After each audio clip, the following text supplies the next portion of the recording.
Students, this is Bhupendra.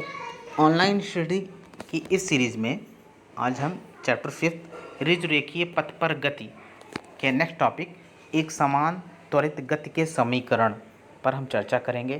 तो ये समीकरण हमारे 3 हैं जिन्हें हम क्लास 9th में भी पढ़ा है, वहाँ भी इसको डेरिवेट किया है, यहाँ भी हम इसको डेरिवेट करेंगे। तो मतलब हमारे 3 समीकरण हैं, तो उनके डेरिवेशन के बारे में चर्चा करते हैं। तो ये जो तीनों समीकरण हैं वेग, त्वरण, विस्थापन आदि के पारस्परिक संबंध को दर्शाते हैं।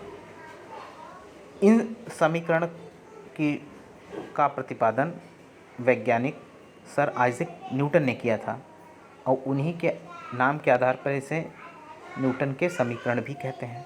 पहला है v is equivalent u plus A t, दूसरा है s is equivalent to u t plus half a t square, और तीसरा है v square is equivalent to u square plus 2as। अब यहाँ इसका ग्राफी विधि से हम निगमन करेंगे। तो पहला समीकरण जिसे समय वेग संबंध के नाम से भी जानते हैं। यहाँ एक डायग्राम बनाया गया है वेग तथा समय के सापेक्ष। तो यहाँ देखो इनिशियल में वी यू दिया है, वी दिया है, और ओरिजिन पर मतलब मूल बिंदु पर ओ और टी डायरेक्शन पे एक पॉइंट टी दूरी पर ए से बी कंडीशन पे यहाँ सी दिया है, हाफ ए टी स्क्वायर दिया है। तो यहाँ पे है एक समान त्वरण ए से गतिमान किसी वस्तु का समय ग्राफ यहाँ पे प्रदर्शित है। अब चित्र से स्पष्ट है कि क्षण t बराबर 0 पर वस्तु का वेग u जो ओ ए डायरेक्शन में है, अंतराल t के पश्चात वस्तु का वेग u हो जाता है। मतलब u क्या होता है, आपका प्रारंभिक वेग है, v अंतिम वेग है, t समय पश्चात u क्या होता है, v में परिवर्तित हो जाता है। इस स्थिति में dc बराबर ओई होता है। मतलब dc को हम ओई के बराबर कंसीडर कर लेते हैं, मान लेते हैं। अब जैसा कि हमें पता है कि समय वेग ग्राफ की प्रवणता वस्तु के त्वरण के परिमाण को प्रदर्शित करता है।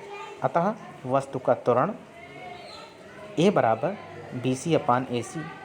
अब बी सी की वैल्यू कैसा निकालेंगे, बी सी इज इक्वलेंट होता है d c minus d b. तो बी सी की जगह हम क्या लिख देंगे, d c minus d b, और ए बी बराबर जितना ए बी है उतना ही ए डी है, सॉरी ओ डी है, तो ए बी की जगह ओ डी लिख दिए।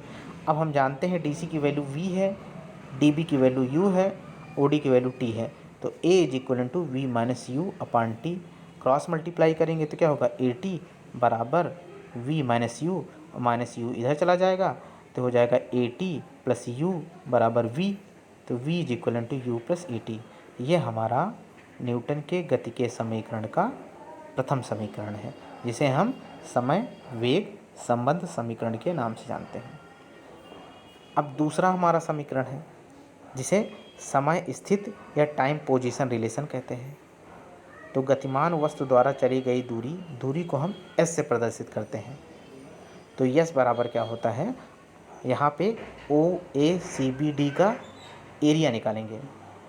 तो अगर हम यहाँ कर देंगे तो हमारा क्या होता है, नीचे वाला पोर्शन आयत दिख रहा है, तो आयत ओ ए बी डी का क्षेत्रफल प्लस ऊपर क्या है, अर्ध त्रिभुज है, तो 1 प्लस त्रिभुज ए बी सी का क्षेत्रफल, मतलब सॉरी अर्ध त्रिभुज क्या मतलब वो भी एक आयत है। तो आयत को अगर हम डायगनली कट कर देंगे तो क्या हो जाएगा, वो आधा हो जाएगा, और आधा ही क्या हो जाएगा, हमारा त्रिभुज हो जाएगा। तो इसमें क्या कर देंगे, आयत ओ ए बी डी का क्षेत्रफल प्लस त्रिभुज ए बी सी का क्षेत्रफल। अब ओ ए बी डी का क्षेत्रफल क्या होगा, आयत का क्या होता है, लंबाई गुणी चौड़ाई, तो हमारा O A into O D और प्लस त्रिभुज का क्षेत्रफल क्या होता है 1/2 A B into B C. O A हमारा यू है, ओ डी हमारा टी है, ए बी हमारा टी है क्योंकि ओ डी बराबर ए बी है और बी सी हमारा ए टी है। तो u t plus half t into a t, इसे सॉल्व करेंगे, s is equal to u t plus half a t square हो जाएगा। तीसरा कंडीशन हमारा है वेग स्थिति संबंध। तो हमारा क्या होता है, किसी गतिशील वस्तु द्वारा टी सेकंड में चली गई दूरी, तो यस बराबर समांतर भुजाओं का योग गुणे उनके बीच की दूरी बटे 2। यहाँ वैल्यू रख देंगे